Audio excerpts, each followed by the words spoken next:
যদি কেউ কষ্ট পেয়ে থাকেন, ডেফিনেটলি আমি। হাসনাত আবদুল্লার কাছে ক্ষমা চেয়েছেন রুমিন ফারহানা। একটি টিভি টক শোতে রুমিন ফারহানাকে উপস্থাপিকা প্রশ্ন করেন, আপনি একজন অ্যাডভোকেট, অনেক সুশিক্ষিত, বড় পরিবারের মানুষ। আপনি যা বলেন অনেকেই অনুসরণ করেন।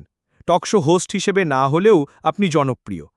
কিন্তু আপনার কথায় কেউ আহত হলে সেটা সবার জন্যই খারাপ লাগে।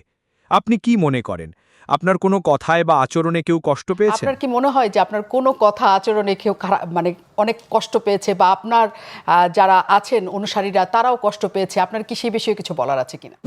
রুমিন ফারহানা বলেন, দিন শেষে তো আমি একজন মানুষ, ধৈর্যেরও সীমা আছে। বহুদিন ধরে কেউ ট্রোল করলে একটা সময় মনে হয় জবাব দিতে হবে। হয়তো সেটা না দিলে ভালো হতো, আমি নিজেকে আরও নিয়ন্ত্রণ করতে পারতাম।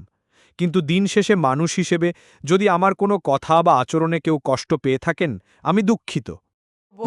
আমার কথায়, আমার অযৌক্তিক কোনো ব্যবহারে, অযৌক্তিক কোনো কথায়, অযৌক্তিক কোনো শব্দ চয়নে যদি কেউ কষ্ট পেয়ে থাকেন, ডেফিনেটলি আমি দুঃখিত।